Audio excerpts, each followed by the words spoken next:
Good morning everyone. आज date है 9 अक्टूबर। तो आज के सभी मोस्ट इंपॉर्टेंट करंट अफेयर जो हमारे एग्जाम के लिए बहुत ज़्यादा ज़रूरी है उन्हें हम इस वीडियो में कवर करेंगे। तो चलिए देखते हैं आज के वीडियो में क्या है।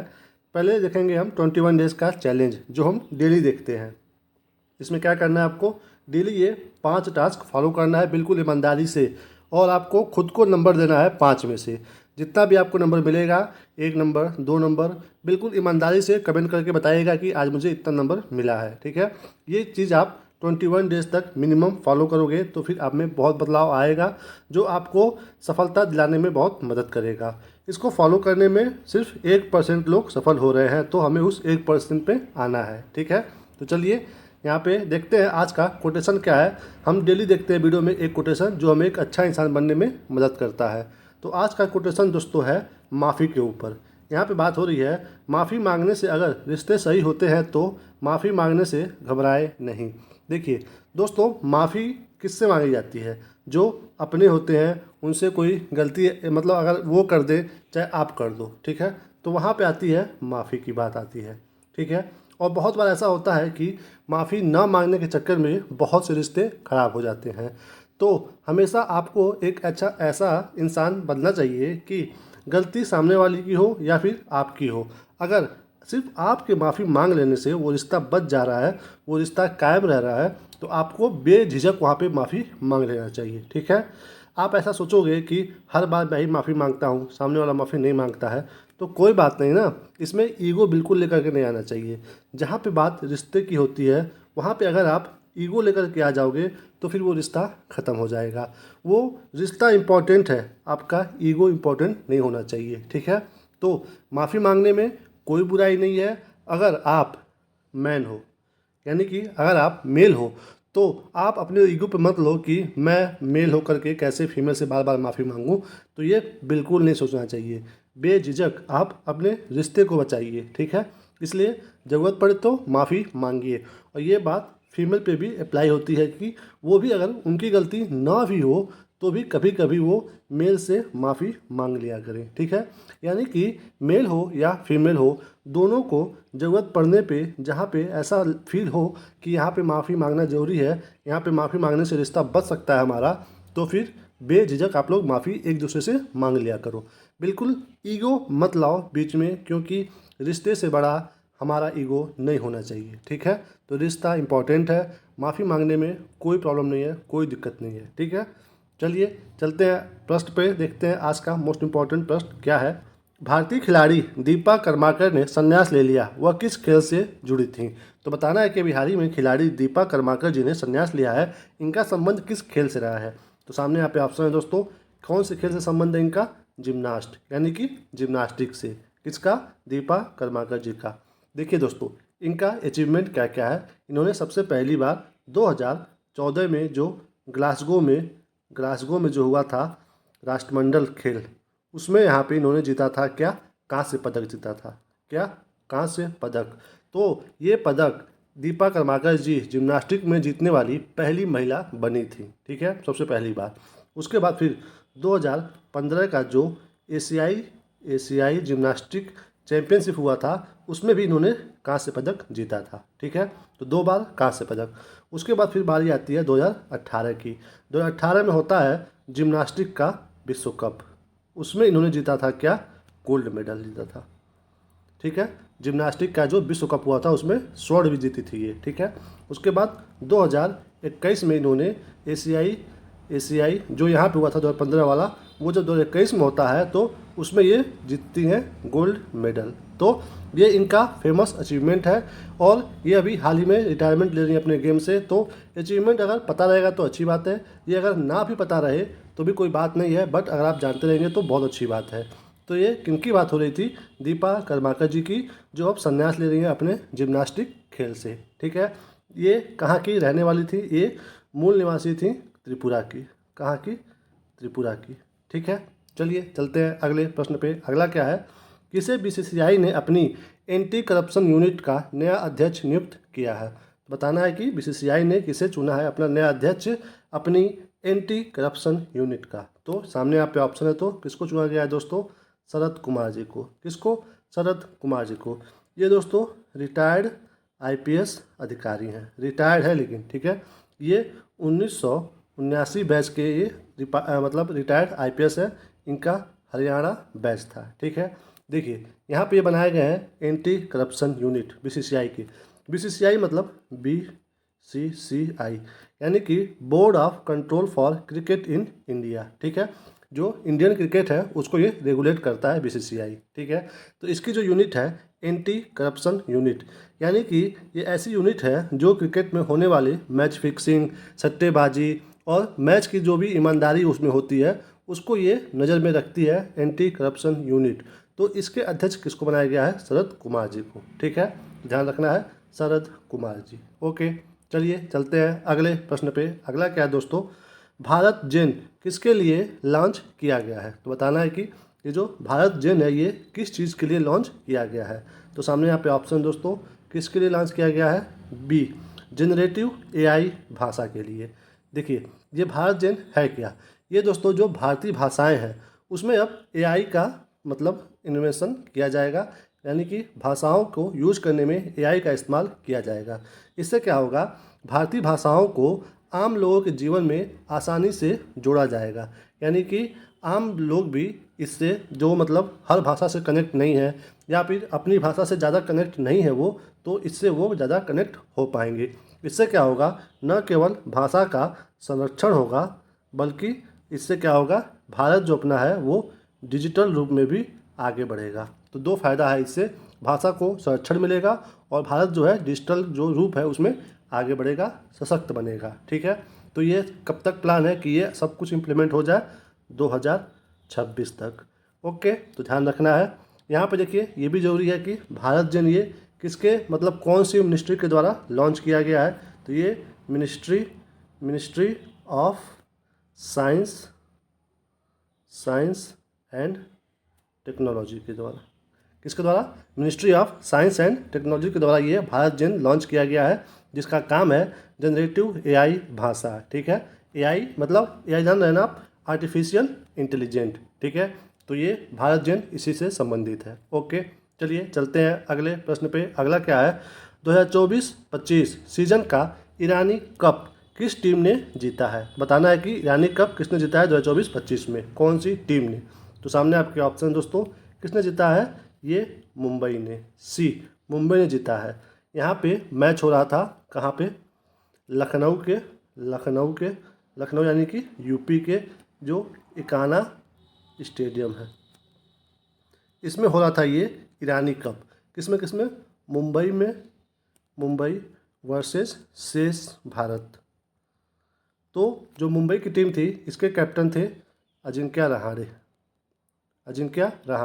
और शेष भारत के थे ऋतुराज गायकवाड़। तो ये दोनों मैच इन लोगों के बीच में चल रहा था, तो मुंबई इसमें विजयी हुआ है। ये है ईरानी कप। ईरानी कप एग्जाम में आपके आ सकता है कि ईरानी कप का संबंध किस खेल से है? तो क्रिकेट से संबंधित है, ठीक है। तो इस बार जीता है मुंबई दोस्तों, 27 साल बाद ये ईरानी कप जीता है। इससे पहले ये 1997 और जो 98 का जो सीजन था उसको जीता था मुंबई ईरानी कप को। तो 27 साल बाद 2024 में फिर से इसे जीता है मुंबई, ठीक है। इसमें मैन ऑफ द मैच किसको दिया गया? इस मैच में मैन ऑफ द मैच बने थे सरफराज खान। इन्होंने अकेले ही 222 रन बनाया था नाबाद, तो इसीलिए इनको मिला है मैन ऑफ द मैच इस मैच में, ठीक है। तो आपको ध्यान देना है ईरानी कप किससे संबंधित है? तो ये क्रिकेट से संबंधित है, ठीक है। किससे? क्रिकेट से संबंधित है। किसने जीता है 2024-25 सीजन? मुंबई ने। किसको हरा करके? शेष भारत को। ओके, चलिए चलते हैं अगले प्रश्न पे। अगला क्या है? एनसीईआरटी की किताबें अब किस ई कॉमर्स पोर्टल से भी मिलेगी? तो बताना है कि अब ये जो एनसीईआरटी की किताबें हैं वो कौन सी ई कॉमर्स पोर्टल है वहाँ से ये मिलेगी। तो सामने आपके ऑप्शन दोस्तों, कहाँ से मिलेगी ये? अमेजन से। कहाँ से? अमेजॉन से। देखिए यहाँ पे एनसीईआरटी का अमेजॉन से मतलब बिक्री करने का मतलब क्या है कि यहाँ पे सबसे पहले ये ज़्यादा से ज़्यादा लोगों के पास पहुँच पाएगा, ठीक है, एनसीईआरटी। और इसके माध्यम से जब सरकार अपनी ओर से बेचेगी ये पुस्तक तो फिर इसमें कोई भी धोखाधड़ी नहीं होगा, ठीक है, यानी कि धोखाधड़ी से बचाव होगा, क्योंकि एनसीईआरटी जो किताबें होती हैं वो भारत सरकार के द्वारा प्रिंट होती हैं और ये सरकारें जो होती हैं वो अपनी तरफ से कुछ भी बना के कोई भी चैप्टर उसमें ऐड नहीं करती है, मतलब फेक चैप्टर कुछ भी ऐड नहीं होता है। और वहीं पे जब धोखाधड़ी होता है तो एनसीईआरटी कहने के लिए होता है कि भारत सरकार की पुस्तक है, बट उसमें जो लोकल जो प्रिंटर होते हैं, जो धोखाधड़ी करने वाले होते हैं, वो उसमें नया चैप्टर डाल देते हैं और उससे सरकार बदनाम होती है। तो इसलिए एनसीईआरटी को ये फ़ायदा होगा कि ज़्यादा से ज़्यादा लोग मतलब इसको पा सकेंगे दूर दराज के एरिया में भी, और धोखाधड़ी से बचेगा। और जब अमेजन पे बिकेगा तो ज़्यादा मात्रा में इसकी छपाई भी होगी, जिससे एनसीईआरटी को दूर दूर तक पढ़ेंगे लोग। और एनसीईआरटी क्या है दोस्तों ना, ये ऐसी किताबें हैं पूरा शोध करके, पूरा अच्छे से जांच परख करके तब लिखी जाती है। ये दोस्तों ऐसी किताबें हैं ये एनसीईआरटी, जो एनसीईआरटी पढ़ करके हमारे देश के उच्च पद पे जाने वाले आईएएस और आईपीएस अधिकारी बनते हैं। मतलब ये ऐसी किताबें हैं, सोचिए जो भी आईएएस और आईपीएस बनते हैं हमारे देश में, वो सबसे पहले तैयारी करने के लिए आते हैं तो एनसीईआरटी ही पढ़ते हैं। तो सोचिए कितना पावरफुल बुक्स है ये एनसीईआरटी, ठीक है। इसकी छपाई कब से स्टार्ट हुई थी? ये हुई थी 1963 से। यहाँ पे जब बात हो रही है पुस्तकों की, शिक्षा की, तो आप देख लीजिए हमारे देश में इस समय प्रेजेंट टाइम में केंद्रीय शिक्षा मंत्री कौन है?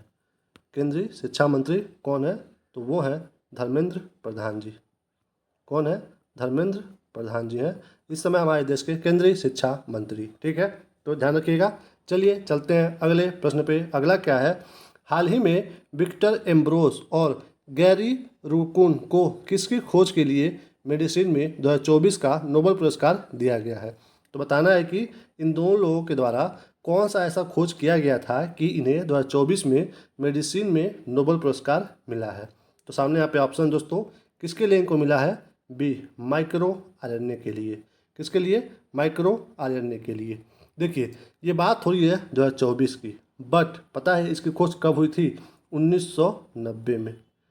इन दोनों लोगों के द्वारा माइक्रो आरएनए का खोज 1990 में किया गया था और अब जा कर के इनको 2024 में नोबेल पुरस्कार दिया जा रहा है।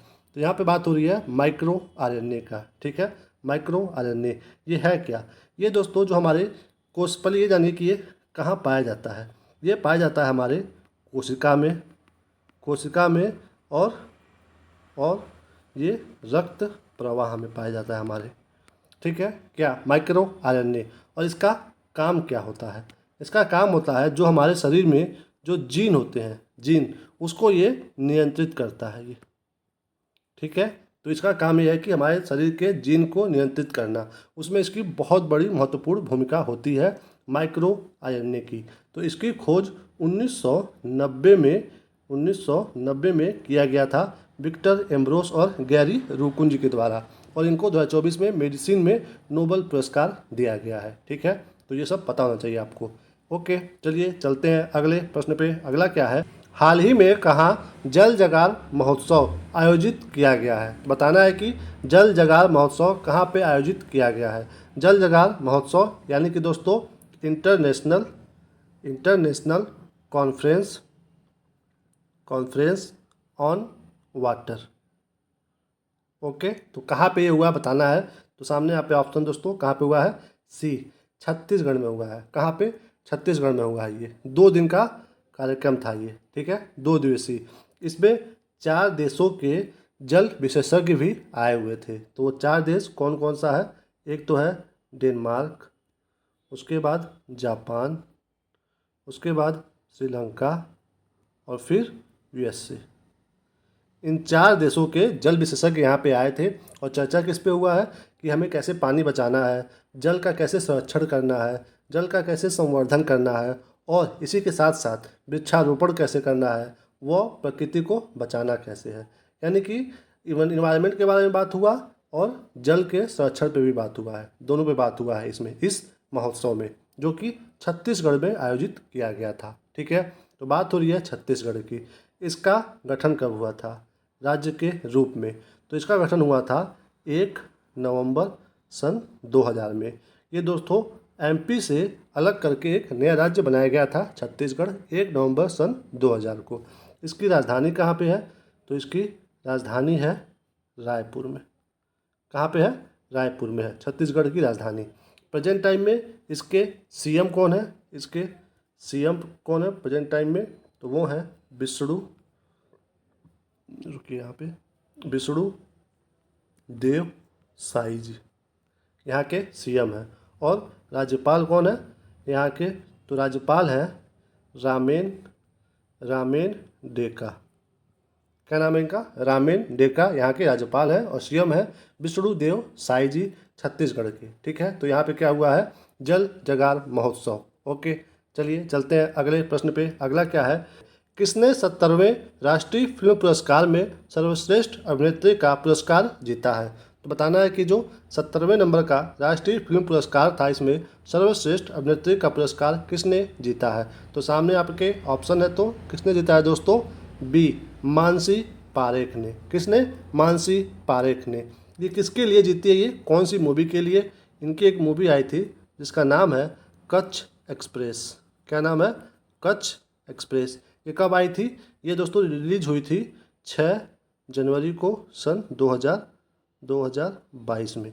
6 जनवरी 2022 को जो इनकी मूवी रिलीज हुई थी कच्छ एक्सप्रेस, उसके लिए मानसी पारेख को दिया गया है 70वें राष्ट्रीय फिल्म पुरस्कार में सर्वश्रेष्ठ अभिनेत्री का पुरस्कार। ठीक है, ये दोस्तों इनका ये लीड रोल इसमें था। लीड रोल के साथ साथ इस मूवी की प्रोड्यूसर भी यही थी।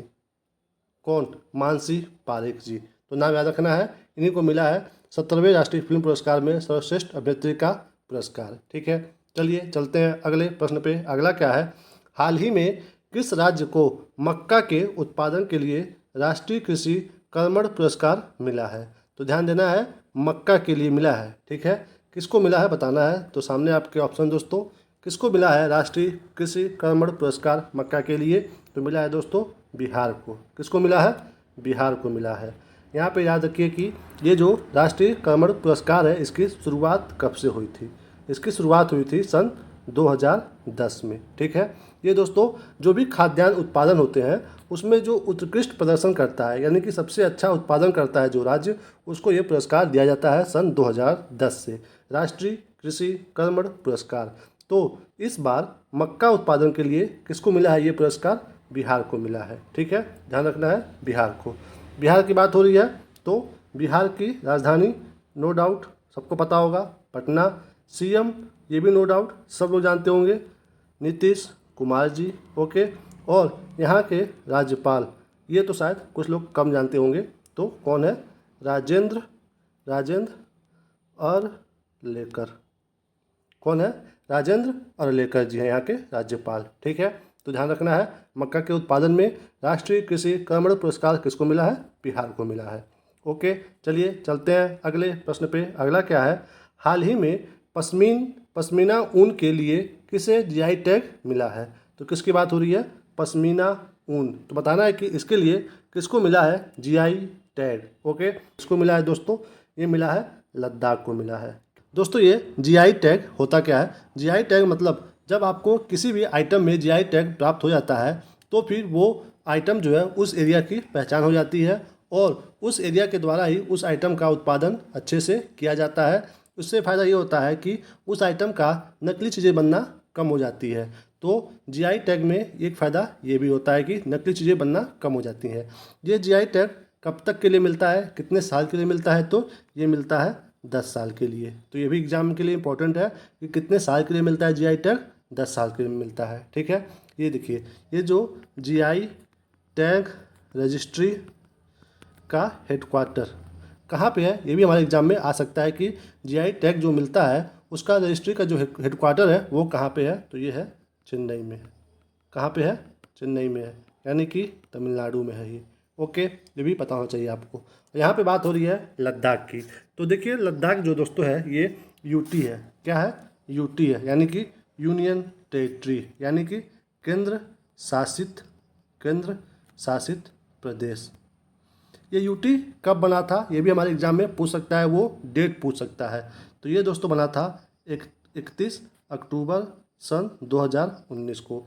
इस डेट को केंद्र शासित प्रदेश बना था जम्मू कश्मीर और लद्दाख, इन दोनों को बनाया गया था यूनियन टेरिटरी। दोस्तों अनुच्छेद 370 कश्मीर से कब हटाया गया था? तो ये हटाया गया था 5 अगस्त को। तो ये डेट आपको याद रखना है कि 5 अगस्त को हटाया गया था अनुच्छेद 370 कश्मीर से। ठीक है, देखिए यहाँ पे बात हो रही है यूटी की। तो यूटी में दोस्तों कोई भी सीएम नहीं होते हैं। ठीक है, बस 2 यूटी है जहाँ पे सीएम है। कौन कौन सा? एक तो है यहाँ पे दिल्ली और दूसरा है पुदुचेरी। उसके अलावा किसी भी यूटी में सीएम नहीं है। वहाँ पे किसका होता है प्रशासन? उप राज्यपाल का। उप राज्यपाल किसके द्वारा कंट्रोल किए जाते हैं? डायरेक्ट राष्ट्रपति के द्वारा। ओके, तो जो भी यूटी है वहाँ पे राज्यपाल नहीं होते हैं, सीएम नहीं होते हैं, उप राज्यपाल होते हैं। बस 2 ऐसा यूटी है जहाँ पे सीएम है। तो कौन कौन सा है? एक तो दिल्ली है और एक पुदुचेरी है। ओके, तो लद्दाख। ओके, चलिए इसी के साथ इस वीडियो को हम यहीं पे समाप्त करते हैं। इस वीडियो से आपकी थोड़ी सी भी जानकारी बढ़ी हो तो प्लीज़ चैनल को सब्सक्राइब कर लीजिए, वीडियो को लाइक करिए, शेयर करिए, और जैसा भी आपका रिव्यू हो, अच्छा या बुरा, वो कमेंट करके हमें बताइए। हम पढ़ेंगे, उसका रिप्लाई भी देंगे। अपना ख्याल रखिए और मुस्कुराते रहिए। मिलेंगे हम आपको अगले वीडियो में। तब तक के लिए जय हिंद, जय भारत, जय माता दी।